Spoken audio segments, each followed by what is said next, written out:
დავიწყოთ სწორედ სასამართლო პროცესით ბრალდებულს, რომელსაც სახელმწიფო ბრალდება განსაკუთრებული სისასტიკით ჩადენილ დანაშაულს ედავება ერთი სიტყვა არ უთქვამს ხდომათა დარბაზში, გარდა იმისა, რომ ის არ ეთანხმება სახელმწიფო ბრალდების მიერ წარდგენილ ბრალს. მარნეულის მერის ძმას, რომელსაც შინაგან საქმეთა სამინისტროს თანამშრომლებმა ხელბორკილები რამდენიმე დღის წინ დაადეს ჯგუფური ძალადობის ორგანიზებას და მასში მონაწილეობას ედავებიან, თუმცა ის ამბობს, რომ მას დანაშაული არ ჩაუდენია. თუმცა სახელმწიფო ბრალდება ამტკიცებს იმას, რომ სწორედ მერის ძმამ დააორგანიზა ჯგუფური ძალადობა და ნიღბიანმა პირებმა ადგილობრივ ბიზნესმენს ჩასაფრება მოუწყვეს, მას ხელბორკილები დაადეს და სასტიკად გაუსწორდნენ. სხდომათა დარბაზში თავად მერი არ გამოჩენილა, არც ის საჯარო მოხელეები, რომლებიც რამდენიმე საათის განმავლობაში იყვნენ მობილიზებული იმ პოლიციის გააყოფილებასთან, სადაც მაღალჩინოსნის ძმა ყავდათ დაკავებული, მხოლოდ ნათესავები და ის ადამიანები იყვნენ სხდომათა დარბაზში,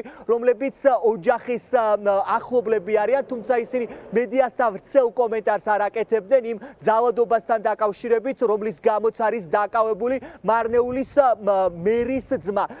ერთადერთი რაც თქვა ბრალდებულმა იყო ის, რომ მას დანაშაული არ ჩაუდენია და შესაბამისად ის გამორიცხავს იმას, რომ მან ჯგუფურად დააორგანიზა ძალადობა, რის შემდეგაც 40 წლამდე მამაკაცი ნიღბიანმა პირებმა ხელბორკილებით შეკრული სასტიკად სცემეს. ძალადობაში არის მხილებული თქვენი ოჯახის ახლობელი, რომელმაც მოქალაქე სასტიკად სცემა და ვერაფერს ვერ გეტყვით. ბიზნესის გამო ადამიანს დაადეს ხელბორკილები, რომელიც არის სასტიკად ნაცემი. მოხვედით აქ საჯარო მოხელის საგულშემატკივრო ძალადობაში ბრალდებული პირის. ვერაფერს ვერ გეტყვით. რას ფიქრობთ აი ამ დაპირისპირებასთან დაკავშირებით? არ ვიცი, მოსამართლემ ხო იცის რას. თქვენ რა პოზიცია გაქვთ აი ოჯახი რას ამბობს ამასთან დაკავშირებით? სასტიკად სცემეს მოქალაქე, ხელბორკილები დაადესო და ასე სცემესო და საგულშემატკივრად არ ვიცი რა სცემა და თუ არა. მაშინ რატო ესწრებოდით ამ პურის ბიზნესი აქვს მერის ოჯახს? არ ვიცი. არ გვიდასტურებთ ამას, რომ პურის ბიზნესია? აბა ისთვის მოხვედით აქ ვის გულშემატკივრად? აქ ცხოვრობდა აქ. სასამართლო პროცესზე იყავით? აქ ამ უბანში ცხოვრობდა, როგორ სასამართლოში. ანუ თქვენ გიჭირთ აღიარება იმისა, რომ ესწრებოდით იმ ადამიანების პროცესს, რომელიც ძალადობაშია მხილებული? არ ვიცი, მე არაფერი. სახელმწიფო ბრალდებამ გუშინ ფაქტობრივად პირველებთან აღიარა ის, რომ ამ ძალადობაში რამდენიმე პირი იღებდა მონაწილეობას, თუმცა ბრალდებელი ამბობს, რომ ჯერჯერობით შინაგან საქმეთა სამინისტროს თანამშრომლებმა ვერ მოახდინეს იმ პირების იდენტიფიცირება, რომლებმაც ქემალ ისმაილოვთან ერთად დაგეგმეს ჯგუფური ძალადობა და მასში მიიღეს მონაწილეობა. პირველების ინფორმაციით 5-მდე პირი უსწორდებოდა ადგილობრივ ბიზნესმენს, რომელსაც მერის ძმა თხოვდა, რომ პურის ფასი გაეზარდა მუნიციპალიტეტში, რადგან არ დათანხმდა ადგილობრივი ბიზნესმენი ამ წინადადებას, სწორედ ამის შემდგომ მოხდა მასზე ჯგუფური ძალადობა. არსებული ინფორმაციით მას მრავლობითი დაზიანებები აღენიშნება, რამდენიმე დღის განმავლობაში ის კლინიკაში იყო მოთავსებული და როგორც ჩვენ გვაქვს ინფორმაცია, მის სიცოცხლეს საფრთხე არ ემუქრება. სახელმწიფო ბრალდება ამტკიცებს, რომ გამოძიება გრძელდება და არ გამორიცხავს იმას, რომ ამ საქმეზე სხვა პირებიც აღმოჩნდნენ განსასჯელი სკამზე. როგორც პირველებს კონფიდენციალური წყარო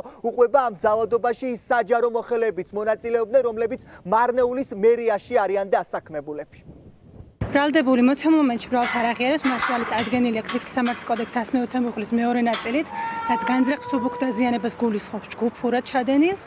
მოცემულ მომენტში ახალ ხონიზების ეტაპზე წარდგენილი იყო დასაბუთებული ვარაუდის სტანდარტით მტკიცებულებათა ერთობლიობა, რომ ბრალდებულმა ქენან ისმაილოვმა ნამდვილად ჩაედინა ბრალად შერაცხული ქმედება, შესაბამისად მოსამართლისგან ის არგუმენტაცია და მტკიცებულებები, რომლებიც გამოძიების ეტაპზე შეგროვდა, გაზიარებული იქნა და სასამართლო მიიღო ის გადაწყვეტილება, რასაც ველოდით და ჩვენი შუამდგომლობა დაკმაყოფილდა. ჯგუფური ძალადობის ორგანიზება და მასში მონაწილეობა. სწორედ ეს არის ბრალდება, რასაც სახელმწიფო ბრალდება დაკავებულ მარნეულის მერის ძმას ედავება, თუმცა როგორც უკვე მოისმინეთ, დაკავებული პირი ბრალს არ აღიარებს, როგორც ჩანს, გამოძიება ინტენსიურად გრძელდება, რაც იმას ნიშნავს და არ არის გამორიცხული, რომ დამნაშავეთა წრე გაიზარდოს. ჩვენ რამდენიმე დღეა ვცდილობთ დაუკავშირდეთ მარნეულის მერს, რომლისგანაც გსურს მოვისმინოთ უფრო მეტი დეტალი იმ ოჯახის ბიზნესთან დაკავშირებით, რის გამოც მოხდა ეს ჯგუფური ანგარიშსწორება, თუმცა მარნეულის მერი პირველების სატელეფონო ზარებს ამ დრომდე არ პასუხობს.